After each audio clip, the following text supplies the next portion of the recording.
What up, Twitter world? It's yours truly. We are here for the Good Content and My Honest Opinion podcast called Good Opinions. Did you come up with that on the spot? We actually brought this up a long time ago. Oh my god, we did. I actually forgot about that. Yeah. I wish I did, but it took me approximately 5 months to perfect it. But yeah, Good Opinions. That's podcast episode number 1, the first and possibly final episode. But you know what? Let's make the best of it while we have it. Let's roll with it. Well, here's the situation.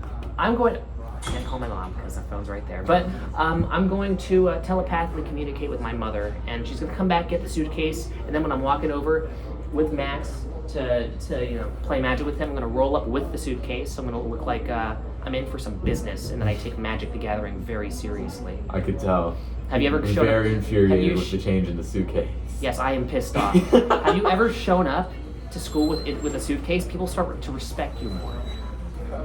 I mean, possibly. I feel a lot of people make fun of like roller backpacks. So like if someone saw a suitcase looking like a roller backpack, then yeah, I'll roll on your mother if you make fun of roller backpacks. Because the thing is that they're underrated. They're like curvy sticks. And let me explain my position on this. Often I've been analyzing sticks, and I have a collection of 112 sticks in my backyard. And I recently acquired a new little specimen. And Mom, thank you. I'm going to bring over your rolling backpack, and I'll put all those things back in there. We're rolling back. It's called a suitcase. But yeah, thank you. Thank you. I'm sure it's not broken. No, we need to get you back. I apologize for getting upset at you. Yeah, I know you should. Okay, I'm going to go and get your rolling backpack. Stay here. We're not done. See you in a bit. All right, get the rolling backpack. Rolling backpack. All right, thanks, Mom. What are you? Oh, you're such a mama's boy. Well, I am a boy and I have a mama, so I guess I qualify. Well, I'm sure that makes you happier than some other people on Earth who don't have a mother. The smile on my face is just so extremely upturned. It's not even funny right now. You seem very happy and content with your life. I am just, my smile is wiggling with joy. Here's something I want to do, because I think... Yeah, ask me some questions, legitimately. I want to, I guess, kind of introduction, because I think some of your viewers have like maybe seen me interacting with you in like streams, or like I've been maybe mentioned once or twice, especially in like a lot of Eli stuff. You want to clear the record that you do not stand by any of the statements that I made in my streams, and that you no longer associate with me? No, fuck you. Nah, I just wanted to like kind of say how our history started. So, my freshman year, I just like heard things about him. He had a man of many names. One of the main ones I heard was the Seas Candies guy, because he carried around in a bag that just had the Seas Candy logo. For a fundraiser we were doing. Yeah, and so like some people called it the Seas Candies guy. And then eventually I like properly met you in it was a lunch break. No, it was Ramirez's class.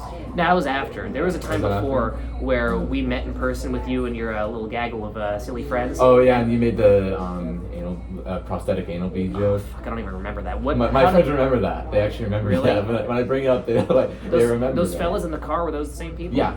Same people. Of course they still remember that. What the fuck happened? I don't remember that conversation at all. I just remember that I think you just started talking to them, and they were intrigued, and then you got to prosthetic anal bead. It was reciprocation. That's important, by the way. If I'm with someone that doesn't reciprocate, conversation's dead. I say nothing and I just take a shit by myself. But the problem is when the thing is that sometimes when we're on a phone call, you don't reciprocate. You're just like, yeah.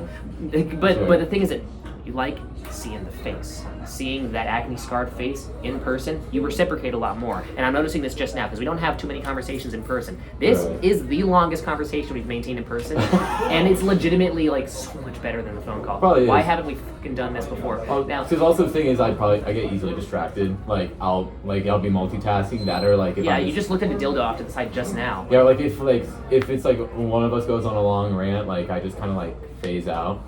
Exactly. I'm only doing medium-sized rants this time. Yeah. Right. But yeah, so I met him when I was a freshman, and I just thought he was really fucking funny.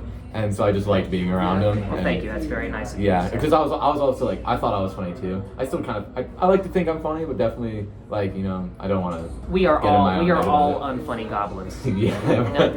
No one's ever been funny. Anything that's funny, that's all an illusion. It's not even real. That's true. Okay, also, Well, yeah, I guess you could say humor is subjective. Yeah, subjective. Yeah, it's subjective, so, but I mean, right. at the same time, I mean, humor can be subjective, but there's also universal agreements on Right. what's funny, right? Right. Although, I mean, irony has really clouded that up. So, I mean, something, you can have complete sides of the humor spectrum that are, completely unfunny is now 100% funny now. Right. But there are still things that are pretty unfunny, like that CCA stand-up comedy. God, that was so bad.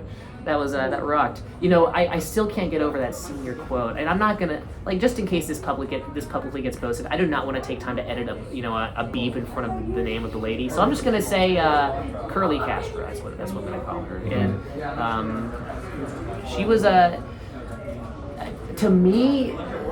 I don't think, for the most part, it's universally agreed upon that it's kind of. But also, I looked into this lady, and she I told you about her senior quote, right? What was it?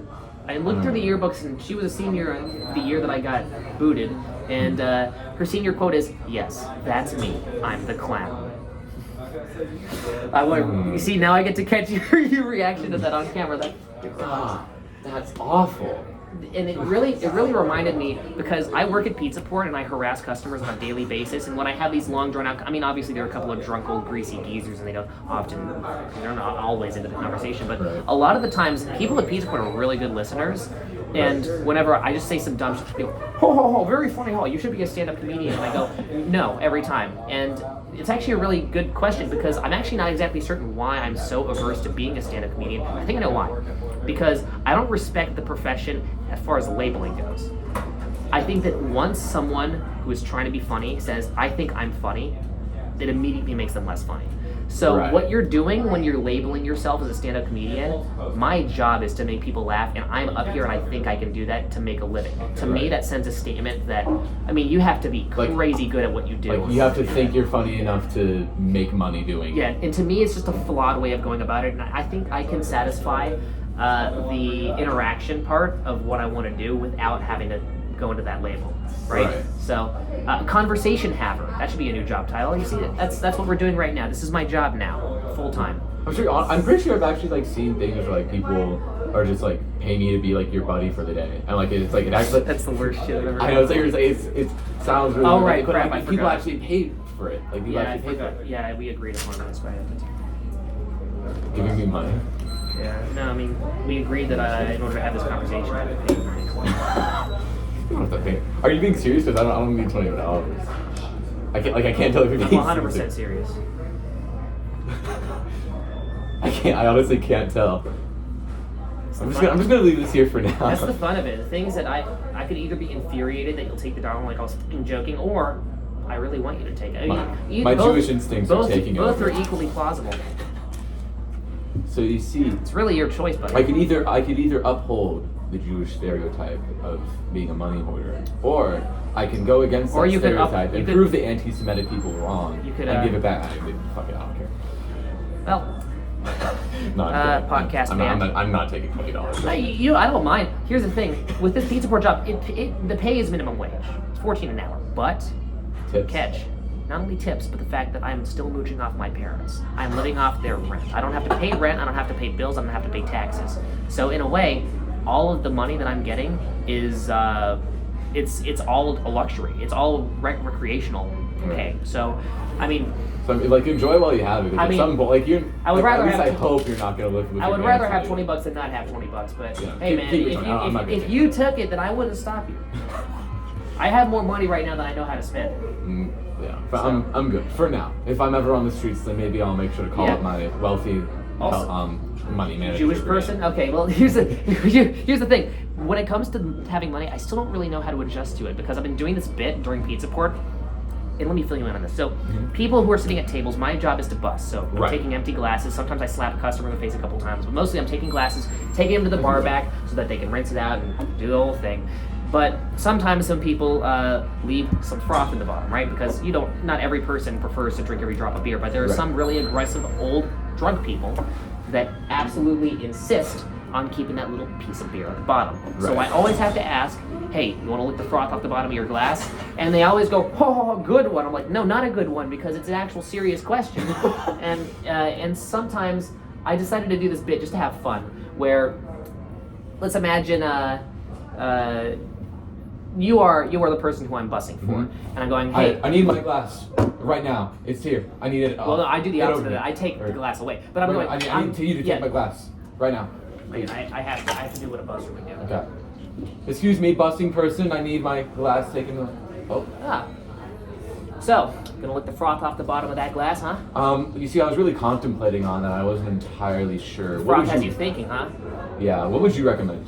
I would recommend, I'd say, here's the thing, the bubbly part of the froth, it definitely causes a little bit of E. coli and salmonella, only because there is high concentration of yeast infections. The yeast coming from the beer, all right, the fungi. I don't know how beer is made, by the way, that's probably not true. But when it comes to the actual liquid at the bottom, you just have to filter through, and I call this froth spitting. So the idea is gather up the froth and filtrate through. So your mouth is the filter. Kind of like in social skills, your social skills classes, except in a different way. Instead of filtering comments about the Holocaust that are socially inappropriate, you're instead filtering foam from beer. So yeah, exactly. So Adolf Hitler spit that out at some innocent guy over there, right? The idea is you don't ingest the froth, because that stuff gives you obviously gives you AIDS. So what you do is you get the beer, suck the liquid out, spit the froth out at some kid or something like that, some nearest toddler standing by.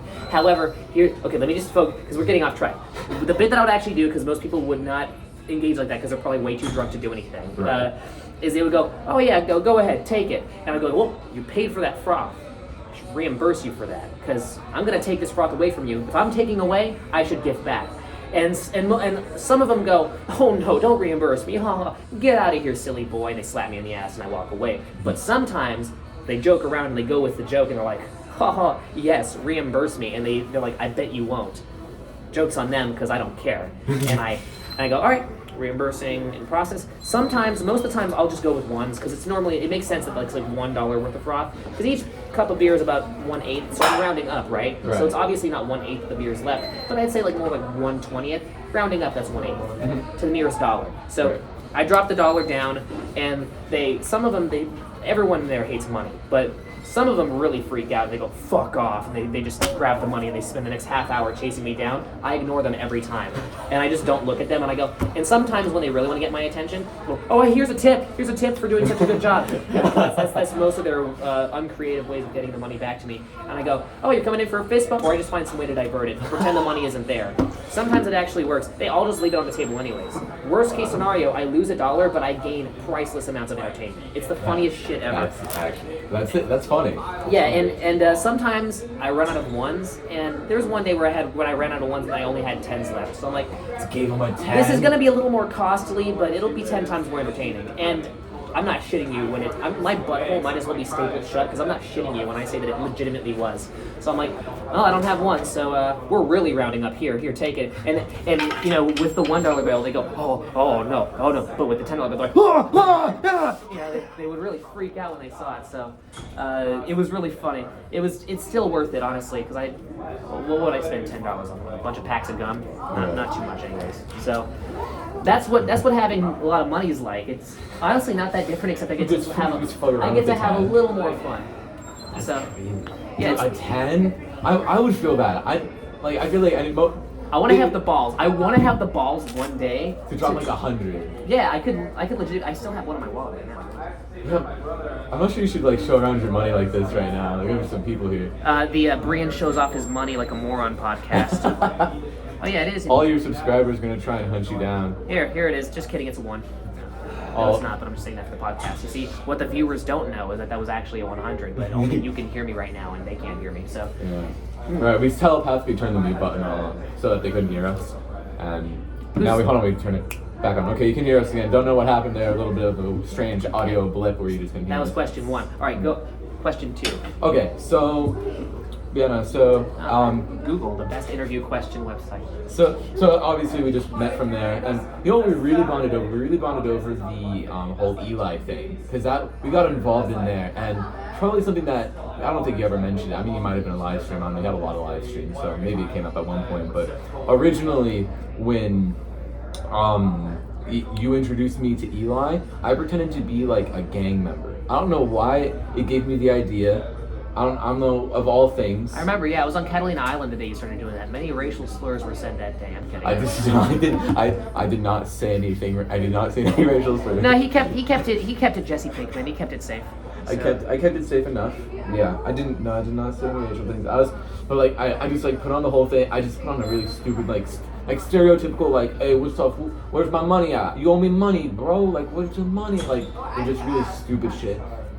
And you know, it probably looks bad because I wasn't thinking it at the time, but later I thought like, God, when the first time I meet a light-skinned person and the one thing I impersonate is a gang member, like that doesn't like I didn't think of it at the time. Like afterwards I was like, God, that sounds really bad. And so I promise I didn't intend it that way. So it was just the first thing that came to mind. Ian clears the record. You've wanted for years to clear that up. Yeah, I was thinking about it like a week ago, and I realized like, oh, that's really bad. Like that. I should phone Brian and tell him to do a podcast just so I can clear it up. Eli, you said you're gonna phone yourself? You said phone Brian. No, I'm saying you thought, hey, I should. Damn it! Oh man, I said that. I pretended to be a gang member and I called all Chinese people loser gooks and I should totally phone Brain and just clarify this on the podcast. If I was gonna apologize to someone, I apologize. Welcome to the I'm Not Racist podcast with Ian. I'm not racist. God, I hate time on these people. All right, anyways, you were saying? But yeah, so we bonded over that, and it was interesting because it was like, you know, I was just like an interesting person in itself. Like he was annoying. It really pissed me off. I don't know why. Like when I look back on it now, I really had like, I don't know why I should have cared because there was no reason to care. I had nothing. My interest is whether or not the guy was a troll. And once it became clear to me that he wasn't a troll, it became a matter of just him initiating and me not being interested. Right. And it kept getting dragged out. We initiated a few times. Like we definitely initiated a few times. It's just because there were some response licks that we needed to like get in, and they were long overdue. I got those licks in. I sent them to Eli. He got one of my videos taken down. So the lick that I gave him after with the 200 sub special, the Eli reacts to his own videos, all that shit, all that was previously owed. It was so funny when, like, as I think what he was trying to do, when originally he made his own response video, and then you responded back, and then he deleted that, I think his initial thought was, I'm gonna do this, and make it seem like he made a video on me again for no reason, and make him seem like a bad person. I don't think he realized that you can download YouTube videos, and I don't think that crossed his mind, and of course the first thing you did was, honestly, like, honestly, if that never happened, I never would have thought of downloading the video. So, it's good that you did. Eli's bipolar, man. I knew he would delete that shit real quick. Also, because here's the thing, I was in a situation right there where no matter what Eli did, I would embarrass him and make him regret the decision that he made. And when he regrets a decision, snap judgment, he deletes the video, and I'm not letting him get away scot-free because literally no one watches his content but me. So it's also amazing how it clearly runs in the family because his older brother was just about as stupid as he was. I remember he was saying like, yo, why are you all bullying like this 16-year-old who's just trying to accomplish his dreams? And there's like just making age a big factor and then threatening to kill us when I'm younger than him. I'm pretty sure you're younger by a year. And even then, like, I was younger than Eli's brother by about a year. I'm 19. He's probably 20 right about now, which is really embarrassing. That's scary. That's weird. He did rap music too. I listened to some of his songs. They're so bad. I sent that also runs in the family. They just all of them make garbage. Like, here's the thing. Freeze. Oh god. Okay, that's. Oh, that song rocked. That song was so awesome. My favorite was when he just does the random, geriatric moan at the end. Freeze. Freeze. Freeze. Freeze. Oh, it's so awesome. Yeah, that's the thing about it. Goes back to the humor thing that I was talking about, right? That can be, if someone did that ironically, it would be the funniest shit ever. I would subscribe to their channel. Absolutely. Okay, what was it? So, very sudden, switching the topic. I wanted to talk, so I kind of teased this to you while I was on lunch, and I mentioned it. So recently I've been on a new venture, a new goal in life, which is to prove that it doesn't take talent or any skill to become popular, famous, get views Oh, on I TikTok. thought you were saying I want to prove that the Earth is flat. We're about to have a discussion about that, but no, you want to prove that. Right. That TikTok takes no talent, because especially like after like just seeing people like Bella Poarch, it's like Do you for want 7 seconds and then get like 500 million I have a views. question. Do you want to have a like a jokey conversation where you just talk about dildos regarding this, or do you want to have a serious conversation where you actually seriously address it's it? like serious, because it's like interesting to me. So Okay. here's what I did. I started making spit all over my computer. It's stupid. It's a good start. I started making TikTok videos, and actually, I hope you don't mind. I'm gonna pull them up right now. Yeah. As they all of them Do what my dad did to my mom 19 years ago and pull it up. Anyway. My mom's never gonna watch this podcast. It's okay. I really hope not. Actually, I can play that part for her. I can play just this part. But so let's see if I go to my profile. So I've uploaded. I did 3 videos beforehand, because originally I was promoting my videos on my YouTube, and then I just haven't uploaded for a while. So the first video gets 1,258 views as of now. And it was a duet to someone like, so it's like there's this trend where it's like You're singing? people, I like that. No. People like break ice, and it's like supposed to be like a dude thing. It's like dudes really like to see other dudes break ice. Yeah. And so you're supposed to be like, oh, I'm like, what the fuck? And it's supposed to be like, that's so cool. Oh my god. And so then I made 2 other videos that I think it's 300 views, 400 views, and then if this would load it. Damn it, it had... I believe in you, you can do it. Yeah, no, it's being weird. Whatever. But so I uploaded a few other videos, and the rest of them got like 300, 400 views. And then I uploaded the pinnacle video, the start of my great career in TikTok, where this girl or this like woman was skating in a skate park on Heelys. And it was also, that video was a joke in itself, where it was like, oh, I'm skating at the skate park in Heelys. And at one point she said like, so at the start of the video was like, when I go to the skate park, I get weird looks, but then I drop in and I show them what's really cooking. And oh shit, she said. And so I just saw an opportunity there. Like I was watching in the car and I was like, I can make a joke out of this. So I duet it, which is when like the video plays on. Yeah, and I've seen that. Yeah. Yeah, and so I did that, and then right when she said, and then I show these boys what's really cooking, I just immediately responded saying, "Isn't cooking what you should be doing?" And your classic women belong in kitchen joke, and. It wasn't a joke, by the way, for just for context. Yes, it was. Ian never jokes around about this stuff. He was entirely serious in every way, like the records show. It won't reload, whatever. But there we go. yeah, so I uploaded it, and it was like 250,000 views. Yeah, 250,000 views in like the span of, I think it got 100,000 views in under a day, and it was weird because that was like always kind of 250,000 angry feminists that are gonna fucking throw I ass did at get a lot of that, which I'll say later. But it was weird because it was always whenever I started. So when I started YouTube when I was like 13. It was always like kind of like the faraway dream that there'd be one day where YouTube at 14. I'd make a video, I'd fall asleep, I'd wake up and it had like 100,000 views, and that was like kind of always like my faraway dream, and it happened. Or obviously not on YouTube, like it happened. Yeah, that's the thing. It's weird because I always thought it'd be like a video where like I worked on it for like months and it was really good and that like everyone enjoyed it, but it's just kind of like this garbage video. Because it's not like, honestly, I don't think the video is good. It's fucking horrible. It's just like, it's me making a stupid women belong in kitchen joke, and it's technically. It's a political statement, really. It's not a joke. But Ian, what I want to say is that here's my response to that. It's not as much about talent; it's about ratios. So when you're talking about a ratio, it's not just from like to dis. We're talking about platform to platform.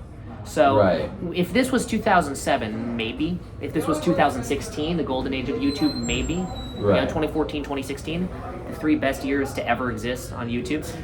But when you're talking about platform to platform, currently right now, TikTok is, I hate even saying the name, but the app that I refuse to go on is so high in views and traffic compared to YouTube that to me, in value and work ethic, and when it comes to what you would say talent-wise, Right.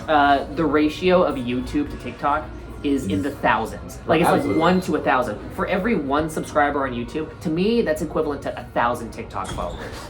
That's the way I see it. Actually, I think it's harder to get followers on TikTok just because it's very it's like because you're just kind of there for the video. You're not there for much for the person. And the only people that really get followers are the people who I make see. like. See, so, I didn't like, know that. So like it's people. So people who like when you're on TikTok, you really don't follow that many people. It's because lots of the times, a lot of the videos, it's not really about the person. The only people that really the only people that really get a lot of followers on TikTok are the people who make interesting TikToks and it revolves around them. Yeah, okay, I get what you're saying. So this is more of a view ratio type deal. So yes, for I'd say for every 100 views that an average YouTube video gets, it goes to 1,000 for TikTok. I would say that's fair. That's a fair ratio. It's a 1 to 10. So for each one view YouTube gets, so I mean give or take, obviously, not 100% precise. So I think that's pretty accurate. So I mean in the current state TikTok is in, it is a huge thing for virality, you could say. Right. But the problem is that I don't really respect the format. I don't really respect the culture of it. Oh yeah, no, me neither. And I hate TikTok. I hate it so much. And I'm doing all of this out of spite because I just hate it so much. Yeah, and I've gotten so many requests from people who follow my channel that insist that I do a TikTok thing. And I think you could do well on TikTok because you are a personality, so you could you fit in the category of people who would actually get followers because people would be interested in the person and want to see more of what they say. Very nice of you. So I think you'd actually do well. It's very nice of you to say. I feel like this is going to be like a comedy sports type thing where it's like I just don't take it, and honestly, I'll figure it out. I don't like downloading new social media apps. I'm never going to go on Snapchat.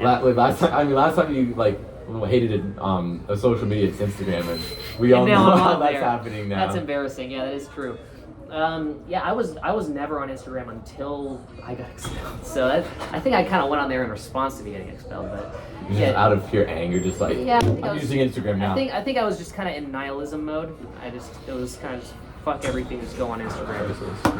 And I think I'm taking Instagram as more of a publicity thing because now I'm part of Jazz Inc. and we're doing a bunch of shit now. Right. But back then, you scroll down and find my old posts. They're awesome. My Instagram account used to be fucking crazy, and it's now it's just a bunch of boring ass pictures of me and Dom and all these fucking guys. But you repost all these fucking people. Yeah, these 3 accounts. These 3 fucking accounts. ArcX100, Final Form, and Smoke Crack 520. Yeah. Those 3. And also, I sometimes repost David Harris Jr. and the other political stuff. So those are really the 4 things. Politics shit, ArcX, who is actually one of my favorite accounts because he just posts interesting things. Right. Smoke Crack 520, which is a very informative archive page. No jokes there, just like your statements on this podcast. And then what is it? Final Form, which is just art. That's what Final Form posts. Just straight up art. Period. So. To me, I'm just trying to vest my interests with Instagram, just not with the posts, with the stories, and that's what I'm doing. So I've spent efforts into putting a bunch of cheat codes on them, so I'm able to heavily cyber stalk their accounts. So whenever they make a new post, I get notified. My secretary calls me. I pick up my secretary. I yell at my secretary and abuse her for a couple minutes, and after that, I repost every single slide, unless there's some dumb shit on there that's not even good. Or occasionally is. So I sometimes don't repost that, but for the most part, I repost everything. It's interesting because I feel I just think that you mentioned this, if you ever had a secretary, because you have all these separate characters, like my secretary, I have Rajiv, I do have secretaries. I have about 10 of them. No, but if you actually ever got a secretary, I just think it'd be interesting because you'd be oh right, this is a real person, and then do you think it'd be strange to kind of separate just your joke characters of secretaries with an actual secretary? Yeah, I mean the thing about the real people who are Vlad and Rajiv and who keep being discriminated against and have this whole inflammatory, discriminatory joke character label, which I think we'll have to agree to disagree on. But the thing is that Vlad and Rajiv's lives have been plagued with lots of discrimination and incest and a hardship revolving around their origin from Slovenia, and I already told you about Slovenia. Right. Bad place. Yeah, I mean, it's an example of a nation getting too ambitious with their science department to the point where it's not only science but social trends, and they were trying to isolate an entire town, and they were trying to raise an entire town based off only incest and trying to make things as interracial as possible. Wait, is that based off something true? Slovenia is a real place. Slovenia won't show up on the map because the A in Atlantic Ocean is always blocking it. But I mean, it's this desolate man-made island made out of human garbage, just straight off. I'd say in the northwestern part of the Atlantic Ocean. The A in Atlantic is always blocking it. Those map makers knew what they were doing the whole day. They're trying to just cover it up, literally. Yeah, dude. If A is the jock strap, then Slovenia is the genitalia. So, here's something I want to mention. This is off topic, but I meant to mention it earlier when I was talking about the whole TikTok thing. Remember Topic Twister from Superflex? You can go on topic. Did. Fuck Topic Twister. I mean, actually, no. Yes, Topic Twister. I love Topic Twister. So good. But that's not Superflex would not be happy with you if you said that. So you mentioned like angry feminists commenting on it. So there were some people who actually got mad and commented on it, which is fair enough. I made it clear in the because I knew people were gonna get mad if it ever got a solid amount of views. And so I put in the description. I said look, this is a joke. I'm not being serious. That's your none of this is that is my leg. None of this is serious, and don't take it seriously because I don't actually believe women belong in the kitchen. And I mean, when they're making you food, they do. When they want to watch TV or when they want to get out of the kitchen, or if they want to take a shit, right? I mean, they can't shit in the kitchen. It's going to ruin your kitchen. Right, of course. It's going to ruin their kitchen. But right now, here's the thing. This is empowering women in a way because the kitchen belongs to the woman. Like, I'm never going to the kitchen because I don't need to go in there because I don't make my own sandwiches. So, Jesus Christ. But here's the thing. It's good because the kitchen then belongs to the woman, right? The woman can now own something. Like, I own the woman, but the woman owns the kitchen, right? So, I mean, it's not like I directly own the kitchen, but... You're not helping my point out here. You're slandering me. Fuck you. This is part of my plan, dude. The tables have turned. Anyways, continue with your... Yeah, so it's interesting because it was I did get hate comments and things I don't care, but I just saw a good opportunity to just kind of entertain myself and respond. And so...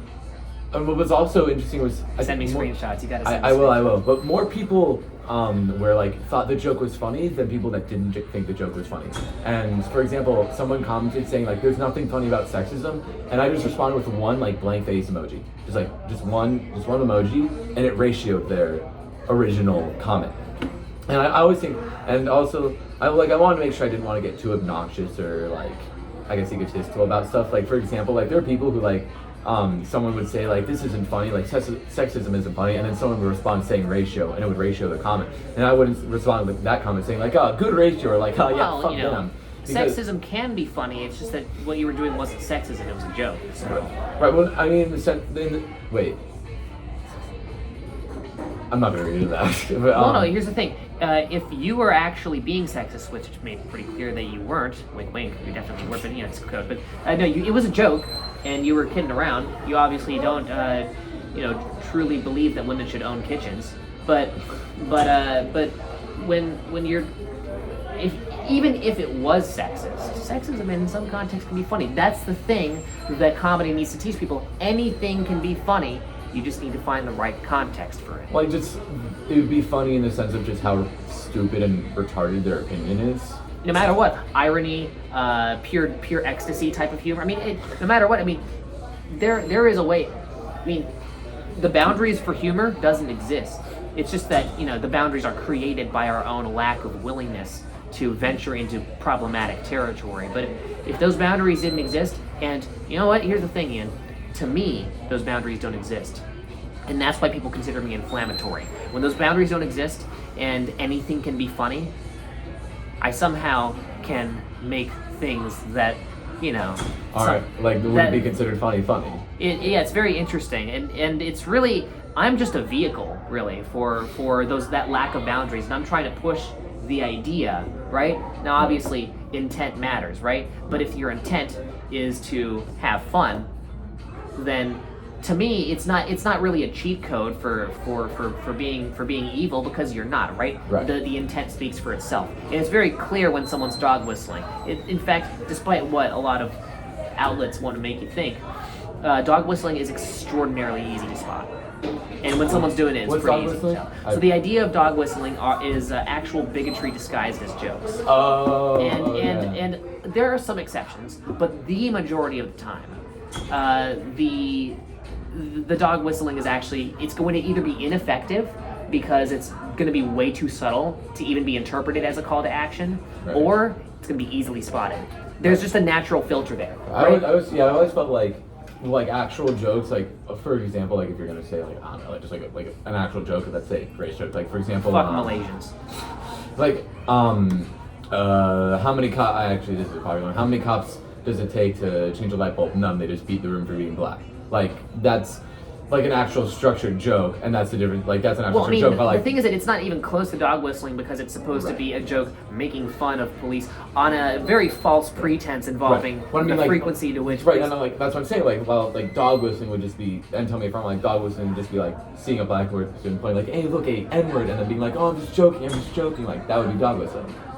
Kind of. I mean, that's not even a joke, though. I mean, right, exactly. But like they're trying to size up jokes. I'm like, I'm just kidding. Like it's just a joke. Like, I mean, just saying you're kidding and it's a joke doesn't make it a joke. I mean, it's very clear that the actual thing that you say. So I mean, dog whistling to me is a myth, because you have some very few exceptions when you have the spectrum of potential dog whistling. And I know here we're gonna do it like this, just so that the families watching at home can see. Right. So you have subtle to obvious. Right? Because if you're trying to disguise a subliminal message, you can either make it really, really subtle and try and really subliminally incorporate it, but the people who would even take action are either just too retarded to even notice the detail, or they are just going to interpret it as a joke, right? They're just going to, and if they do interpret it, it's pretty clear that they're just going to interpret any harmless joke as a call to action anyways. That's the idea with video games cause violence, because that whole thing has been disproven over and over again.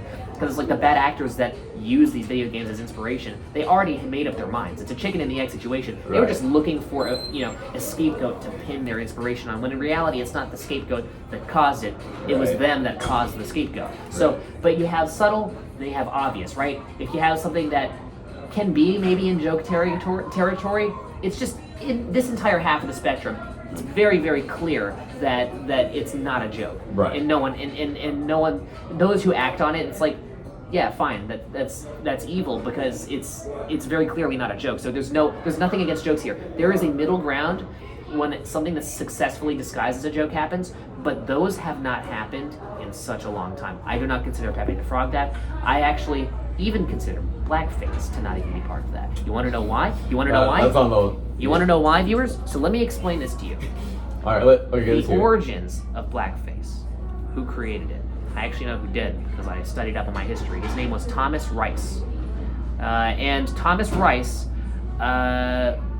was a performer, and he actually did not grow up, and this was, I'd say, I think the 19th century, so 1800s. He did not grow up the way many others did. He grew up in a very middle to lower class mixed race area. It's kind of the Skid Row equivalency, where he grew up in a very poverty segregated area where all the poor people were, and he grew up amidst these people, and he witnessed firsthand the struggle of the black man back then. And so what he did is he made a song called Jumpin' Jim Crow. And it's a song where he performs as Jim Crow, this character of a middle, lower, working class black man who is just trying to get by. And the idea of this performance was to get more mainstream audiences to sympathize with this character. And it hadn't ever been done before, and to a small degree, it worked. Thomas Rice successfully made it with record companies. He worked with, I believe, Ringling Bros Circus as a dancer. He was an experienced tap dancer, and he would put black paint on his face. He would dance around as Jumpin' Jim Crow. And despite the silly dance and the comedic nature of it, it wasn't the intent. The intent was not what people make blackface to be today. The intent was to make the public aware of what it was like to be a struggling working class black man. And it worked until the bad actors came in. This is what happened with Pepe the Frog. So later on, you had people that were starting to spin this whole performance art and use it as means to maliciously make fun of an entire race of people. Right. So and that's the thing where it's like, because even though you still say like don't do blackface, because then like, because I'm sure, I bet you the majority of people don't know about that or don't know about the origins. Yeah. It's like they just know because that's how everyone sees it. Everyone sees blackface as racist, and if everyone sees it as racist, then it's like just doing it in itself is like, why would, like, it's not something you'd want to do. Yeah, I mean, and what's really interesting now is that everyone is aware of the more inflammatory age of blackface, but not the actual origins. So with people like Thomas Rice and also Al Jolson, forgot about him. Al Jolson's very important. In fact, they're very, very similar because they did grow up in similar situations, and the exact intent of their performance was nearly identical, in fact, which makes the whole thing very interesting when you have these two performers who literally invented the art being completely forgotten and replaced with this general idea of racism and how blackface was created by the racists for the racists to create racism, when in reality it's much different. Where you had bad actors, the opposite of the silent minority, the loud majority. The silent majority, the loud minority, that's what I meant to say. And also loud minority sounds racist, but it's not. Let me explain. You had this small little group of inflammatory little racist people who wanted to spin this into an inflammatory thing to push their narrative.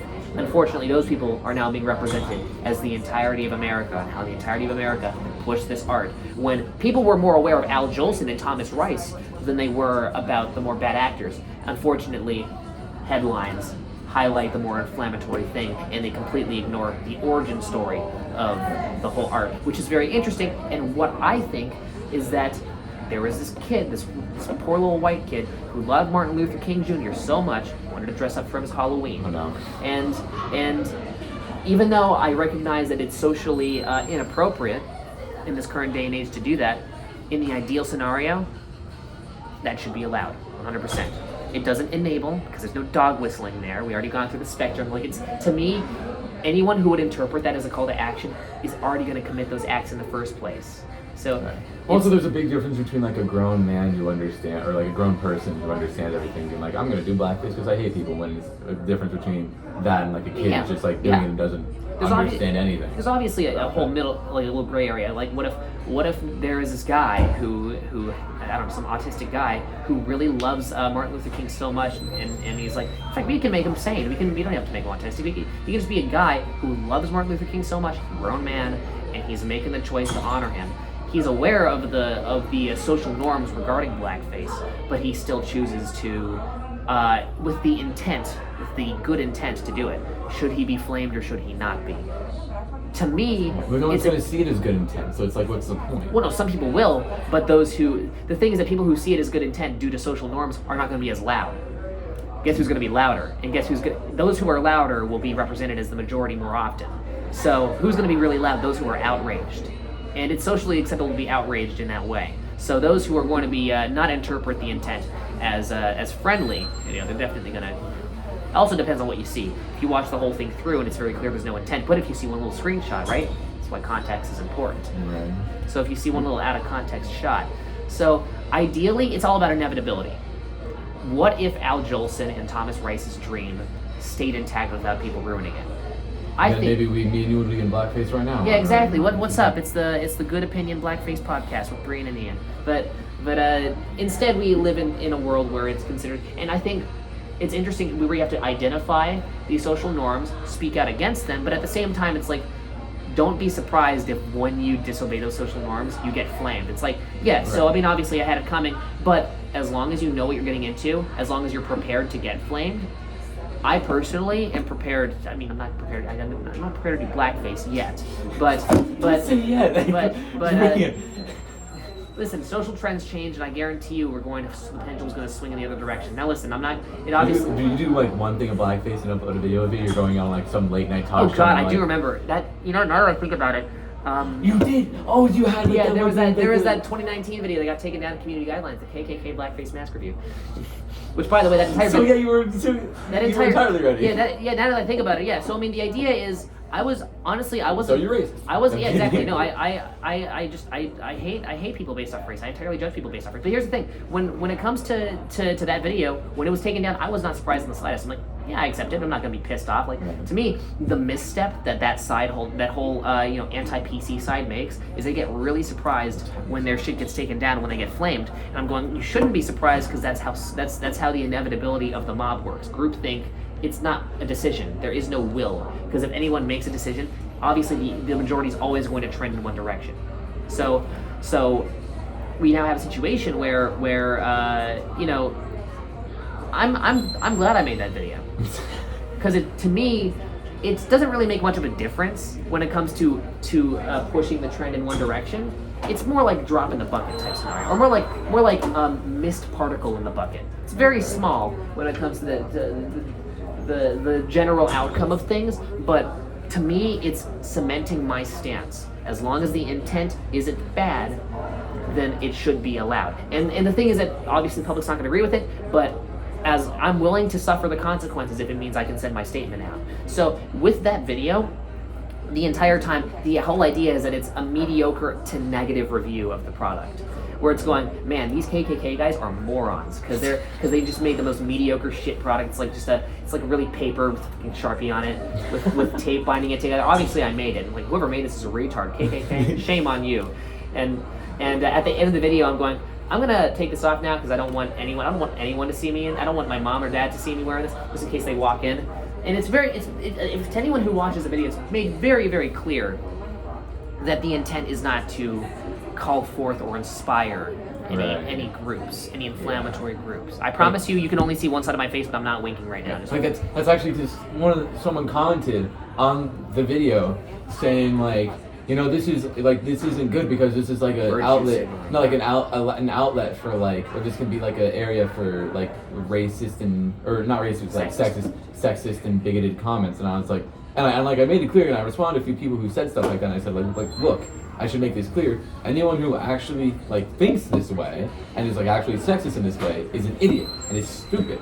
Like you not making that video is not going to prevent a racist person from being racist. Right, exactly. And that's the other God, thing. Oh man, I'm watching Ian Tomei's TikTok video. I really, really want him to say a racist, and then he does, and he's like, damn it, I guess I'm not racist anymore. All right, I love black people, man. It's like if someone has made up their mind about black people, they're not going to change it just because someone doesn't upload something that can be misinterpreted as dog whistling. That's such a terrible mindset. And also, like, surprisingly, with 250,000 views, there was only like one guy who was like extremely like God. Like, you notice how all these people commenting about this are clearly women and are snowflakes. Like, there's only like one person who was like extremely. I mean, like, even that comment is not. I mean, it's just him criticizing the backlash.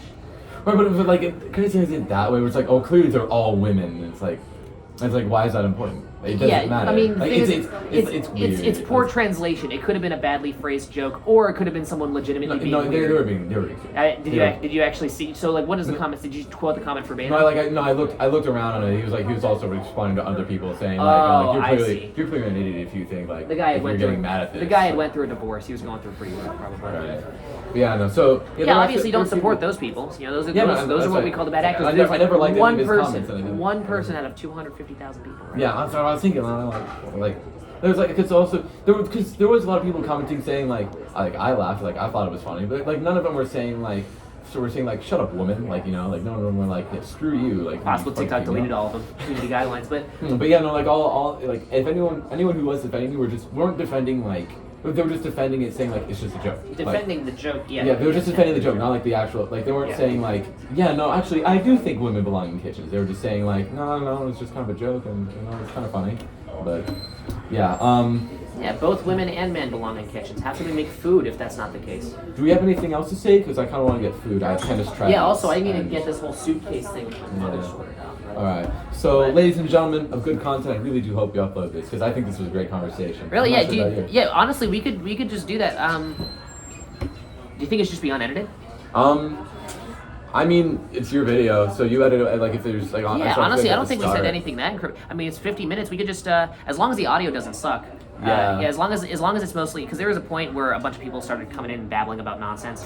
Right, because we're having intelligent conversations here on the Good Opinions. Yeah, podcast. there are a bunch of teenagers standing in a circle over there talking about their foreskins and pulling out their foreskins and comparing them. It's really annoying. It kind of ruined the whole mood. But what do you mean ruined the whole mood? I thought that was actually pretty enjoyable.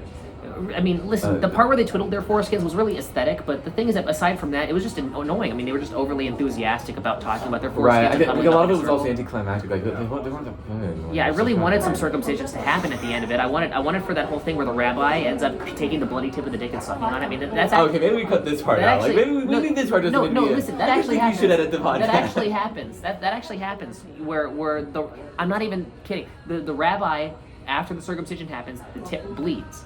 Yeah. And the baby he isn't capable, right? He doesn't understand how it works. So the rabbi has to do it for the baby. And that means that probably when you were circumcised, some creepy old Jewish man put his mouth on you. What? Just paper towel. No, gauze. No. Does the paper towel suck the blood away? No, it just soaks it up and kind of just... All right, anyways, that was the first episode of Good Opinions podcast. We're not cutting any of that. We're not cutting any of that, but we're having a longer conversation after what the fuck you just told me. Yeah, we'll do that later. We're gonna have a big argument, and the podcast is going to disband after this due to our disagreements. I'm going to violently attack him. Okay, you can violently attack me in 3, 2, 1.